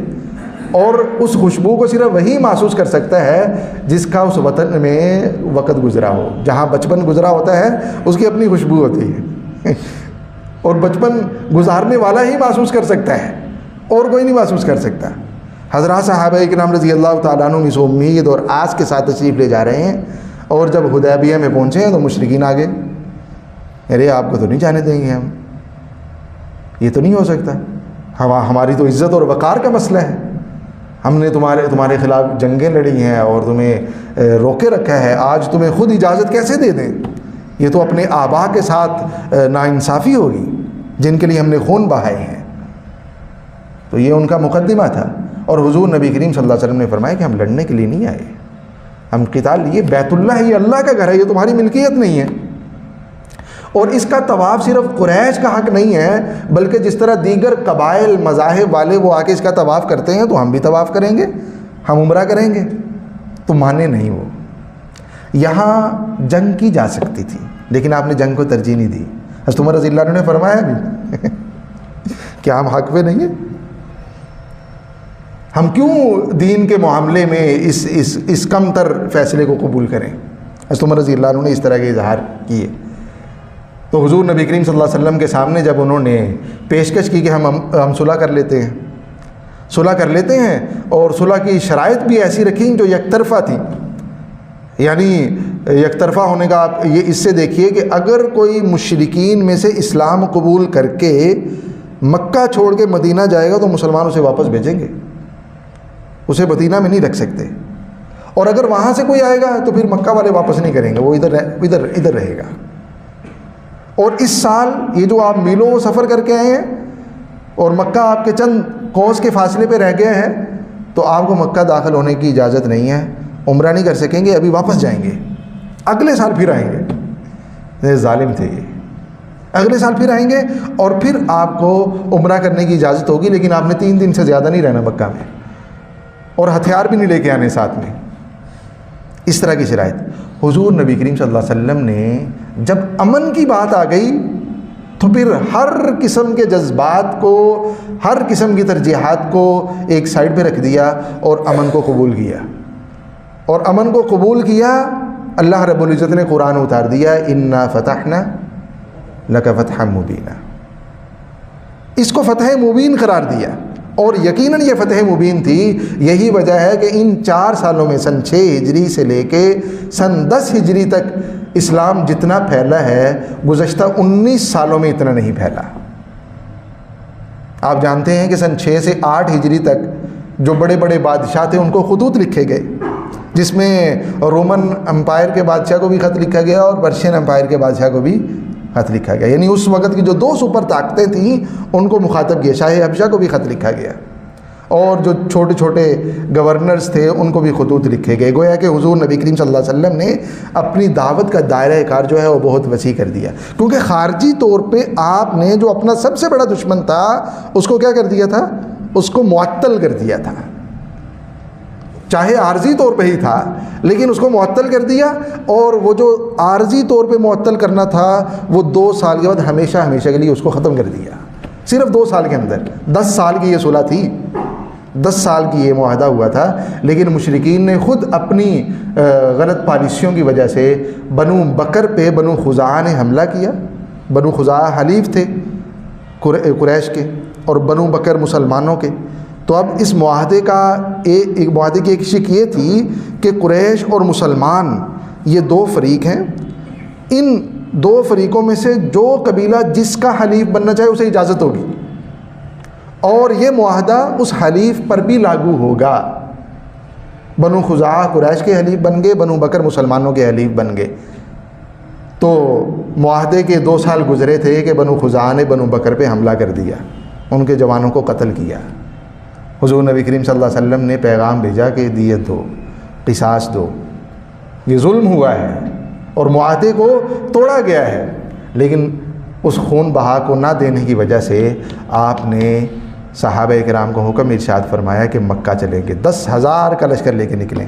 وہ جو حدیبیہ کے موقع پہ صلح ہوئی اور جو یک طرفہ صلح لگ رہی تھی، نتیجے کے اعتبار سے وہ اتنی کارگر ثابت ہوئی، مسلمانوں کے لیے اتنی فائدہ مند ثابت ہوئی کہ 2 سالوں کے اندر ہی صرف وہ دشمن جس نے 19 سال تک جناب نبی کریم صلی اللہ علیہ وسلم کو ایذائیں، مشقتیں، تکلیفیں پہنچائی تھیں، اس کا خاتمہ ہو گیا۔ اور خاتمہ بھی اس طرح سے کہ ایک تلوار چلانے کی بھی ضرورت پیش نہیں آئی، سارے کے سارے جمع ہیں خانہ کعبہ میں، اور حضور نبی کریم صلی اللہ علیہ وسلم کی طرف سے حکم کا انتظار فرما رہے ہیں کہ آج ہمارے ساتھ کیا سلوک ہوگا۔ اور آپ نے پوچھا کہ کیا توقع رکھتے ہو، آج مجھ سے کس قسم کی توقع رکھتے ہو؟ انہوں نے کہا کہ آپ بھی کریم ہیں، کریم کے صاحبزادے ہیں، آپ سے کرم کی ہی توقع رکھتے ہیں۔ حضور نبی کریم صلی اللہ علیہ وسلم نے ارشاد فرمایا کہ میں آج تم سے وہی بات کہوں گا جو یوسف علیہ السلام نے اپنے بھائیوں سے کہی تھی، لا تثریب علیکم اليوم۔ یعنی اس سے پتہ چلتا ہے کہ آپ جو تھے وہ امن قائم کرنے کے لیے تشریف لائے تھے، خون بہانے کے لیے تشریف نہیں لائے تھے۔ ورنہ جنہوں نے 2 عشرے تک آپ کو تکلیفیں دیں، آپ کا خون بہایا، آپ کو لہو لہان کیا، آپ کو مکہ چھوڑنے پہ مجبور کیا، اور یہ موقع تھا کہ حضور نبی کریم صلی اللہ علیہ وسلم اگر چاہتے تو جو مشرکین اس وقت موجود تھے سب کو تحت کر دیا جاتا، لیکن آپ نے ایسے نہیں فرمایا، اور نہ فرمانے کا نتیجہ یہ ہوا کہ وہ مسلمان ہو گئے۔ حتیٰ کہ ہندہ جو جناب ابو سفیان رضی اللہ تعالیٰ عنہ کی اہلیہ تھی، جنہوں نے حضرت حمزہ رضی اللہ تعالیٰ عنہ کا کلیجہ چبایا تھا غزوہ احد میں، وحشی کو اس لیے بھیجا تھا، احد میں اس لیے بھیجا تھا کہ تو نے حمزہ رضی اللہ عنہ کو شہید کرنا ہے، اگر کر دو گے تو آزاد ہے۔ اور جب شہید ہو گئے تو پھر وہ ظلم اور بربریت کا اظہار کیا جو تاریخ میں، سیرت کی کتابوں میں موجود ہے۔ لیکن جب آپ نے فرما دیا اذهبوا فانتم الطلقاء، چلو کوئی پکڑ دکڑ نہیں ہوگی، جاؤ سارے کے سارے آزاد ہو، تو یہ بھی مسلمان ہو گئے، سارے کے سارے مسلمان ہو گئے۔ تو حضور نبی کریم صلی اللہ علیہ وسلم نے داخلی سیاست پہ بھی توجہ دی، اس کو مستحکم کیا، اور جزیرہ عرب کو مرکزیت عطا کی، اور ایک نئے تصور سے روشناس کیا، اور اس سوسائٹی اور اس سماج میں آپ نے محبت بھری، اس کی بنیادوں میں آپ نے اس کے اندر احساس بھرا، ایک دوسرے کے لیے جینے والے تھے، وہ خود غرض نہیں تھے۔ صحابہ اکرام رضی اللہ عنہم میں کوئی ایک صاحب خود غرض نہیں تھے۔ آپ تصور کر سکتے ہیں وہ سماج کتنا خوبصورت سماج ہوگا جس میں خود غرضی نہیں ہوگی، جس میں زندگی دوسروں کے لیے جی جائے گی۔ وہ ویلفیئر بیس سماج تھا۔ صحابہ اکرام رضی اللہ عنہ میں ہر ایک اپنی ذات میں مستقل NGO تھا، وہ سوشل ورکر تھے۔ خود حضور نبی کریم صلی اللہ علیہ وسلم بہت بڑے سوشل ورکر تھے، سماجی خدمت گزاری کے کام مکہ مکرمہ میں بھی کیا کرتے تھے، اور ہجرت کے بعد مدینہ منورہ میں بھی۔ میں نے عرض کیا کہ سیاسی استحکام جناب نبی کریم صلی اللہ علیہ وسلم نے جزیرہ عرب کو فراہم کیا، مدینہ کی داخلی سیاست بھی مستحکم بھی کی، اور خارجی سیاست کا سب سے بڑا مظہر آپ کی وہ حکمت عملی ہے جو صلح حدیبیہ کی صورت میں منتج ہوئی، اور اس کے بعد پھر مکہ فتح ہوا، اور مکہ فتح ہونے کے بعد پورے کا پورا جزیرہ عرب فوج در فوج اسلام میں داخل ہونا شروع ہو گیا۔ تو یہ آپ کی حکمت عملی تھی، یہ آپ کی بصیرت تھی، یہ اللہ رب العزت کی مدد و نصرت تھی۔ سیاسی طور پہ جس طرح آپ نے مستحکم کیا، اسی طرح سے آپ نے معاشی طور پہ بھی مستحکم کیا جزیرہ عرب کو۔ معاشی اصلاحات بھی آپ نے کی ہیں، اور معاشی اصلاحات میں اگر آپ دیکھیں تو حضور نبی کریم صلی اللہ علیہ وسلم نے حضرات صحابہ کرام رضی اللہ تعالیٰ عنہم کو، اچھا اس میں آپ کو ایک اور بات بتاؤں، اس پہ میں نے ایک آرٹیکل بھی لکھا ہے، پیپر لکھا ہے میں نے اس پہ۔ آپ اگر پڑھیں اس وقت کی تاریخ کو تو وہ جو سماج تھا، اس سماج میں فقر اور افلاس بہت زیادہ تھا۔ فقر اور افلاس اتنا زیادہ تھا کہ وہاں فقراء کی مانگنے والوں کی یونینز بنی ہوئی تھیں، ان کی یونینز بنی ہوئی تھی۔ ڈاکٹر محمد جواد علی، بڑے میں نے عرض کیا کہ مورخ گزرے ہیں، انہوں نے عربوں کی تاریخ پہ ایک بہت بڑی کتاب لکھی، شاندار، المفصل فی تاریخ العرب قبل الاسلام، یہ کتاب کا عنوان ہے۔ اس کتاب میں انہوں نے بڑی زبردست معلومات مہیا کی ہیں۔ انہوں نے کہا کہ وہاں جو فقراء تھے، فقراء کی یونینز بنی ہوئی تھیں، اور ان یونینز کو چلانے والے سربراہ بھی ہوا کرتے تھے، اس میں عہدوں کی تقسیم بھی ہوا کرتی تھی کہ یہ نارتھ کا جو ہے وہ سربراہ ہے، ڈائریکٹر ہے، اور یہ ساؤتھ کا ڈائریکٹر ہے، یہ ہوتا ہے نا ہمارے اداروں میں، اس طرح سے ان کی تقسیم تھی۔ اور ہر طبقے کے اندر فقراء کی یونینز تھیں، شعراء کے اندر بھی یونینز موجود تھیں جن کو سعالیق کہا جاتا تھا۔ سعالیق الشعراء کے نام سے ان یونینز کو یاد کیا جاتا تھا۔ بھکاری ہوتے تھے اور شعر و شاعری کہا کرتے تھے، بادشاہوں کے درباروں میں جایا کرتے تھے، شعر کہتے تھے، ان کے قصیدے کہتے تھے تاکہ کچھ ملے۔ بڑے بازاروں میں اجتماع لگا کرتے تھے اور شعر کہا کرتے تھے تاکہ لوگ جو سننے والے ہیں وہ ان کا تعاون کریں۔ سعلوق سوسائٹی تھی وہ والی۔ حضور نبی کریم صلی اللہ علیہ وسلم نے وہ سماج جو مانگنے والا تھا اسے خرچ کرنے کا جذبہ عطا کیا۔ وہ جو مانگنے والا سماج تھا اس میں حضور نبی کریم صلی اللہ علیہ وسلم نے معاشی طور پہ اس کو اس نہج پہ چلا دیا کہ اس دن جب ان کی جیبیں خالی تھیں تب بھی جذبہ آپ نے خرچ کرنے کا بھر دیا تھا۔ آپ نے مالدار کو خرچ کرنے کا جذبہ دیا، جو فقیر تھا اس کو خودداری دی۔ لا يسألون الناس الحافا، یہ قرآن نے کہا ہے کہ صحابہ اکرام کا مزاج یہ ہے، اس سماج سوسائٹی کا حصہ بننے والے افراد کا مزاج یہ ہے کہ وہ بھیک نہیں مانگتے۔ اور حضور نبی کریم صلی اللہ علیہ وسلم نے، بلکہ وہ ایک روایت میں تفصیل سے عرض کرنا چاہتا تھا کہ آپ نے کس طرح سے ختم کیا۔ آپ نے اس سماج میں لوگوں کو صدقات اور خیرات کی طرف لے کے آئے، آپ نے لوگوں کو خرچ کرنے کی ترغیب دی۔ نہ صرف یہ کہ زبانی کلامی ترغیب دی بلکہ اپنے عمل سے سکھایا۔ ام المومنین سیدہ عائشہ رضی اللہ تعالیٰ عنہ، بکری ذبح کی گئی، آپ نے فرمایا تقسیم کر دو۔ سیدہ عائشہ رضی اللہ تعالیٰ عنہ نے تقسیم کر دی۔ جب واپس تشریف لائے تو پوچھا کہ تقسیم کر دی؟ فرمایا ہاں جی ساری تقسیم کر دی، یہ بچ گیا۔ آپ نے فرمایا نہیں، جو تقسیم کیا تھا وہ بچ گیا، یہ نہیں بچا۔ اپنے گھر سے آغاز کیا۔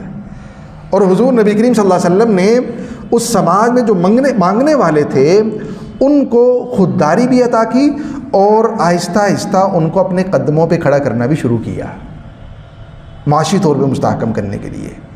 آپ جانتے ہیں ایک صاحب تشریف لائے، حضور آتے تھے آپ کی خدمت، بے شمار واقعات ہیں، کوئی گھوڑا لینے کے لیے آ رہا ہے، کوئی اونٹنی لینے کے لیے آ رہا ہے، سواری چاہیے، کسی کو کھانے کے لیے گھر میں ضرورت ہے، جیسے ابھی آپ نے ان کا ابو بصرہ غفاری رضی اللہ عنہ کا، بنو غفار کا واقعہ سنا، بے شمار واقعات ہیں اس طرح کے۔ ایک صاحب تشریف لائے، اللہ کے پیارے حبیب صلی اللہ علیہ وسلم، کھانے کے لیے کچھ نہیں ہے، تعاون فرما دیجئے۔ سماج ایسا تھا نا اس میں، اور جب آسرا لگا، حضور نبی کریم صلی اللہ علیہ وسلم نے رخ دیا تو لوگ بجائے یہ کہ اور کہیں جانے کے آپ کی خدمت میں آنے لگ گئے، اور آپ ان کو اچھا رخ دیتے تھے۔ وہ صاحب آئے اور فرمانے لگے کہ کچھ نہیں، کھانے کے لیے کچھ نہیں ہے۔ آپ تعاون بھی فرماتے تھے، آپ کا مستقل طرز عمل تھا کہ ہر کسی سے اس کے مزاج کے مطابق آپ سلوک کرتے تھے، رخ دیتے تھے اسے۔ یہ صاحب جو آئے ان سے پوچھا کہ گھر میں کچھ ہے، کچھ سامان وامان ہے؟ فرمانے لگے گھر میں ایک چٹائی ہے اور ایک لکڑی کا پیالہ ہے، گھر کی کل متاع یہ دو چیزیں ہیں بس، اس کے علاوہ اور کچھ نہیں، کھانے پینے کا کوئی سامان نہیں ہے۔ حضور نبی کریم صلی اللہ علیہ وسلم نے ارشاد فرمایا کہ جاؤ یہ دونوں چیزیں لے آؤ۔ وہ لے آئے۔ آپ نے اعلان کیا مجلس میں کہ یہ چٹائی اور پیالہ کون خریدے گا، بیچنا شروع کر دیا۔ تو ایک صاحب انہوں نے ہاتھ کھڑا کیا، فرمایا کہ میں 1 درہم میں میں خریدتا ہوں۔ آپ نے فرمایا میں یزید، 1 درہم سے زیادہ کون دے گا؟ ایک دوسرے صاحب بولے کہ میں 2 درہم میں 2 دراہم میں یہ خریدتا ہوں۔ حضور نبی کریم صلی اللہ علیہ وسلم نے یہ دونوں چیزیں ان صاحب کو 2 دراہم میں بیچ دیں، اور 2 دراہم لے کے یہ جو مانگنے کے لیے آئے تھے ان کے حوالے کیے. فرمایا کہ 1 درہم اس سے اپنی ضروریات خریدو، کھانے پینے کا سامان، اور دوسرا درہم اس سے مارکیٹ جاؤ اور کلہاڑی کا پھالا خرید کے لاؤ، وہ جو آگے لوہے کا وہ پھالا ہوتا ہے کاٹنے والا. آپ نے فرمایا یہ لے کے آؤ. میں عرض کر رہا ہوں کہ مستقل روزگار مہیا کیا کرتے تھے آپ. دیکھیں خرچ کرنے کا جذبہ بڑی اچھی چیز ہے، لیکن خرچ کرنے کا طریقہ یہ اس سے بھی اچھی چیز ہے. خرچ کرنا چاہیے لیکن طریقے سے خرچ کرنا چاہیے. آپ فقیر کو دیتے ہیں، ایک فقیر کو آپ نے 1000 روپیہ دے دیا، 10 فقیروں کو 1000 دے دیں. اس سے بہتر ہے کہ آپ ایک فقیر کو 10,000 کا کوئی کام شروع کروا دیں، تاکہ معاشرے سے کہ فقیر ختم ہو جائے اور اس جذبے سے ختم ہو کہ کل کو وہ اور فقراء کا تعاون کرنے والا ہو. آپ نے ایسے کیا ہے. فرمایا کہ جاؤ لکڑی کا کلہاڑی کا پھالا لے کے آؤ، اپنے گھر کا سامان بھی خرید لو کھانے پینے کا. وہ صاحب گئے، سامان خریدا، کھانے پینے کا نظم بنایا، اور کلہاڑی کا پھالا لے کے حضور نبی کریم صلی اللہ علیہ وسلم کی خدمت اقدس میں حاضر ہو گئے. آپ نے اپنے مبارک ہاتھوں سے دست شفقت سے اس کلہاڑی کے پھالے میں دستہ نصب کیا، خود نصب کر کے دیا. اور کلہاڑی جب تیار ہو گئی تو ان کے سپرد کی. فرمایا کہ یہ پکڑو کلہاڑی، جنگل میں چلے جاؤ، لکڑیاں کاٹو اور مارکیٹ میں لا کے بیچو. اور 10 یا 15 دن فرمایا کہ میرے پاس نہیں آنا آپ 10 یا 15 دن تک ادھر نہیں آنا، اس کے بعد آنا ہے. صحابہ کرام میں ماننے کا جذبہ بھی تھا، بہت زیادہ جذبہ، سب سے زیادہ جذبہ تھا صحابہ کرام رضی اللہ عنہم میں. حضور نبی کریم صلی اللہ علیہ وسلم کی طرف سے مبارک جو بھی اشارہ ہو جاتا تھا اس پہ قربان ہو جایا کرتے تھے. اپنی کیفیات کھول کے حضور نبی کریم صلی اللہ علیہ وسلم کے سامنے رکھا کرتے تھے، چھپاتے کچھ نہیں تھے، دل کے صاف تھے. جو سامنے نظر آتے تھے دل بھی ویسا ہی تھا اجلا. تو تشریف لے گئے، وہ جنگل چلے گئے، لکڑیاں کاٹنی شروع کر دیں. تو 10-15 دن بعد آئے اور بڑے خوشی خوشی حضور نبی کریم صلی اللہ علیہ وسلم کو آ کے بتایا کہ اللہ کے پیارے محبوب صلی اللہ علیہ وسلم، میں نے چٹائی بھی خرید لی ہے، گھر کا پیالہ بھی خرید لیا ہے، اور یہ دراہم بھی ہے میرے پاس جو میں نے کمائے ہوئے. حضور نبی کریم صلی اللہ علیہ وسلم کی کمال حکمت عملی سے، آپ کے تدبر سے، آپ کی بصیرت سے، وہ جو ریاست مدینہ تھی اس کی معیشت تشکیل پا رہی تھی، وہ بالکل نومولود ریاست تھی، اس کا معاشی نظام آ رہا تھا. آپ نے تصور دیا کہ بھئی یہ جو فقراء ہیں ان کو چھوٹے چھوٹے روزگار مہیا کرو، اور خود عملی طور پہ کر کے دکھایا. لوگوں کی وقتی ضروریات بھی پوری ہوتی تھی اس ریاست، اس کے بیت المال سے، مسجد نبوی سے، اور لوگوں کو مستقل روزگار بھی مہیا کیے جاتے تھے تاکہ معاشرے سے فقر اور افلاس کا مستقل طور پہ خاتمہ ہو جائے. یہی وجہ ہے کہ جب حضرت عمر رضی اللہ عنہ کا دور آیا، بیت المال کا تصور تو حضور نبی کریم صلی اللہ علیہ وسلم نے پیش کیا، لیکن جب حضرت عمر رضی اللہ عنہ کا دور آیا تو اس دور میں اگر کوئی بھیک مانگتا ہوا نظر آ جاتا تھا تو اسے تعجب اور حیرت کی نگاہ سے دیکھتے تھے کہ ابھی بھی بھیک مانگتے ہیں. حضرت عمر رضی اللہ عنہ کے دور میں نہ صرف مسلمان بلکہ کسی غیر مسلم کی بھی جرت نہیں تھی. جرت کا مطلب اسے ضرورت نہیں تھی کہ وہ بھیک مانگے، اتنا سیٹل کر دیا تھا آپ نے. اور یہ وہ سماج ہے جو آج سے 10 سال پہلے یہاں فقراء کی یونینز تھیں، سعالیق لوگ موجود تھے، ان کے گروہ تھے، ان کے جتھے تھے، اور وہ ہر جگہ پہ چوک چوراہوں میں نظر آیا کرتے تھے. حضرت عمر رضی اللہ عنہ تشریف لے جا رہے ہیں، رستے میں ایک یہودی کو دیکھا کہ وہ بھیک مانگ رہا ہے. خود عمر رضی اللہ عنہ نے یہودی کو دیکھا کہ بھیک مانگ رہا ہے. آپ خود تشریف لے گئے، یہودی کو بلایا، پوچھا کہ بیت المال سے وظیفہ نہیں ملتا؟ وظائف جاری کر رکھے تھے. انہوں نے کہا کہ ملتا ہے. آپ نے فرمایا کہ اس سے آپ کی ضروریات پوری نہیں ہوتی. یہودی کہنے لگا کہ ضروریات پوری ہو جاتی ہیں. آپ نے فرمایا کہ وظیفہ ملتا ہے، ضروریات پوری ہو جاتی ہیں، تو پھر بھیک کیوں مانگ رہے ہو؟ بھیک مانگنے کی کیا ضرورت پیش آ گئی ہے؟ تو وہ کہنے لگا کہ وظیفہ بھی ملتا ہے، ضروریات بھی پوری ہو جاتی ہیں، لیکن یہ جو سالانہ جزیہ ہے جو ہم نے دینا ہوتا ہے، جس طرح مسلمان زکوٰۃ دیتے ہیں، غیر مسلم جو اسلامی ریاست کا حصہ ہوں یہ جزیہ دیتے ہیں، تو یہ جو جزیہ ہے یہ دینے کے لیے رقم نہیں تھی. میں نے سوچا کہ 2-1 سے مانگ لوں تاکہ جزیے کی رقم میں ادا کر سکوں.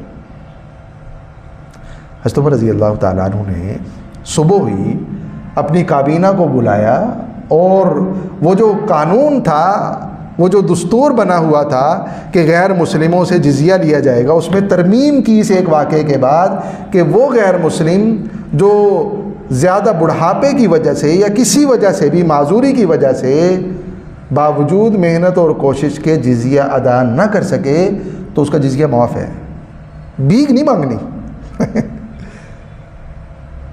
حضور نبی کریم صلی اللہ علیہ وسلم کے اپنے زمانے میں آپ نے صحابہ کرام کو جو متوجہ کیا، آپ کے عشرہ مبشرہ میں سے تقریباً 6 صحابہ کرام ایسے ہیں، 10 میں سے 6 جو انٹرنیشنل تاجر تھے، انٹرنیشنل تاجر تھے، جن کی تجارت شام میں بھی تھی، جن کی تجارت یمن عمان میں بھی تھی، جن کی تجارت حبشہ کی طرف تھی۔ تو حضور نبی کریم صلی اللہ علیہ وسلم نے معاشی طور پہ اس کو مستحکم کیا ہے، اور میں نے عرض کیا کہ لوگوں کی وقتی ضروریات پوری کرنی شروع کی اور لوگوں کو اپنے قدموں پہ کھڑا کرنا شروع کیا۔ وقتی ضروریات پوری کرنے کے لیے، قدموں پہ کھڑا کرنے کے لیے اگر اپنے پاس ہوتا خرچ فرماتے، پاس نہ ہوتا تو صحابہ کرام رضی اللہ عنہم کو متوجہ کرتے، اگر ان میں سے بھی کچھ نہ ہوتا تو بعض دفعہ قرض لے کے آپ تعاون فرماتے، یہ بھی نہ ہو سکتا تو آپ کم از کم دعا فرماتے تھے۔ اور اللہ کے پیارے نبی صلی اللہ علیہ وسلم جس کے لیے دعا فرما دیں گے تو اس کی تمام ضروریات پوری ہو جائیں گی۔ تو میں عرض کر رہا ہوں کہ اس طریقے سے آپ نے وہاں کے معاشی جو حالات ہیں ان کا مقابلہ بھی کیا، سامنا بھی کیا، اور آہستہ آہستہ وہ سوسائٹی اور سماج جو فقر اور افلاس کا مارا ہوا تھا، جہاں مانگنے والوں کے جتھے آپ کو جگہ جگہ دکھائی دیتے تھے، وہاں ڈھونڈنے سے بھی آپ کو پھر مانگنے والا کوئی دکھائی نہیں دیتا تھا۔ دکھائی نہ دینے کی وجہ کیا تھی؟ جو مانگنے والے لوگ تھے اس زمانے میں، ابھی بھی تھے، ضرورت مند ہر سماج میں رہے ہیں، لیکن خودداری آ گئی تھی۔ اپنے پیٹ سے کپڑا نہیں اٹھانا، اپنے پیٹ سے کپڑا اٹھانا وہ اپنے لیے ایسے ہی سمجھتے تھے جیسے انگاروں پہ چلنا۔ خوددار سماج آپ نے تشکیل دیا تھا، اور دوسری طرف جو مالدار تھے ان میں ایثار بھر دیا تھا، وہ خرچ کرنے والے تھے۔ لوگ اپنے صدقات وقت پہ نکالا کرتے تھے، مستحقین تک خود پہنچایا کرتے تھے۔ حضور نبی کریم صلی اللہ علیہ وسلم نے جو زکوٰۃ کا نظام دیا تھا وہ مکمل طور پہ لاگو تھا، اور ہر مستحق تک اس کا حق وقت پہ پہنچا کرتا تھا۔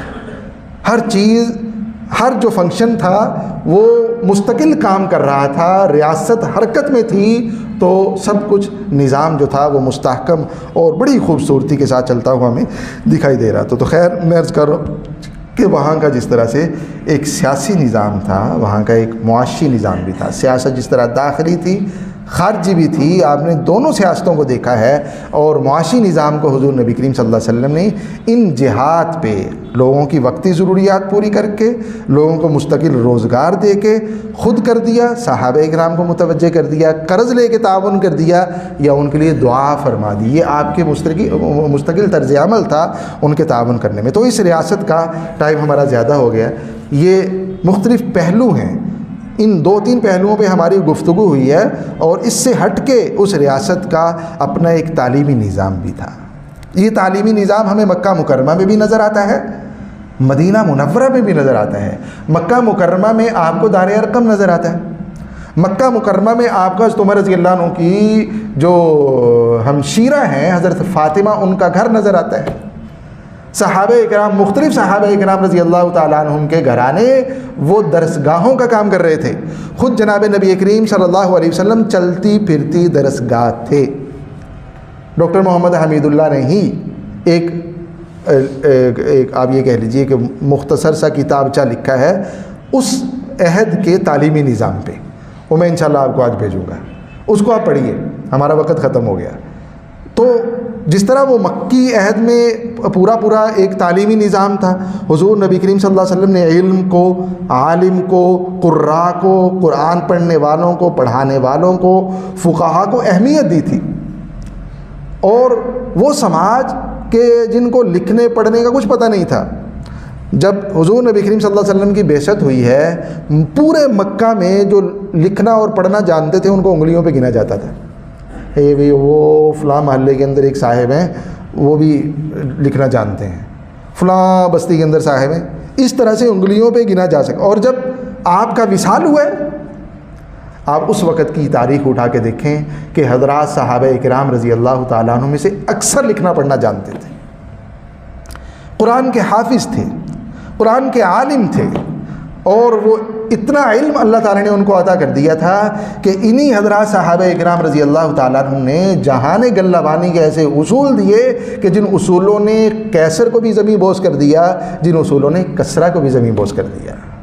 اس وقت کی متمدن ریاستیں تھیں، اور متمدن ریاستیں اسی وقت زمین بوس ہو سکتی ہیں جب ان سے زیادہ تمدن رکھنے والی کوئی ریاست وجود میں آ چکی ہو۔ حضور نبی کریم صلی اللہ علیہ وسلم نے سیاسی بنیادیں فراہم کی، آپ نے معاشی بنیادیں فراہم کی، آپ نے علمی بنیادیں فراہم کی، اخلاقی بنیادیں فراہم کی، اور ان ساری بنیادوں کا جو دائرہ جس دائرے کے اندر یہ بنیادیں تھیں وہ اسلام کا فکری نظام تھا، عقائد کا نظام تھا، اور وہ نظام جو آپ کے سامنے ابھی آیا ہے اس کی تشکیل محبت پہ ہوئی تھی، اس کی تشکیل الفت پہ ہوئی تھی، احساس پہ ہوئی تھی، ویلفیئر پہ ہوئی تھی۔ یہ ساری چیزیں مل ملا کے ریاست بنی تھی۔ یہ کوئی چند جملوں کا، چند عمارتوں کا کوئی سیٹ اپ نہیں تھا، یہ پورا نظام تھا، فکر کا، عقیدے کا، سوچ کا، یہ پورا نظام تھا، عمل کا اور اپنے آپ کو پیش کرنے کا، یہ پورا نظام تھا تسلیم کر دینے کا اپنے آپ کو اللہ کے، اپنے آپ کو جناب نبی کریم صلی اللہ علیہ وسلم کے۔ تو ہم نے کوشش کی ہے کہ ہم اس کو ہلکا سا سمرائز کر سکیں جتنا کو ہو سکتا تھا۔ اس حوالے سے ابھی کوئی سوال ہو تو وہ کر لیں، اس کے بعد انشاءاللہ ہم سیشن ختم کرتے ہیں۔ جی شاباش، کوئی سوال کرنا چاہیں تو کر لیں، اس کے بعد ختم کر دیں۔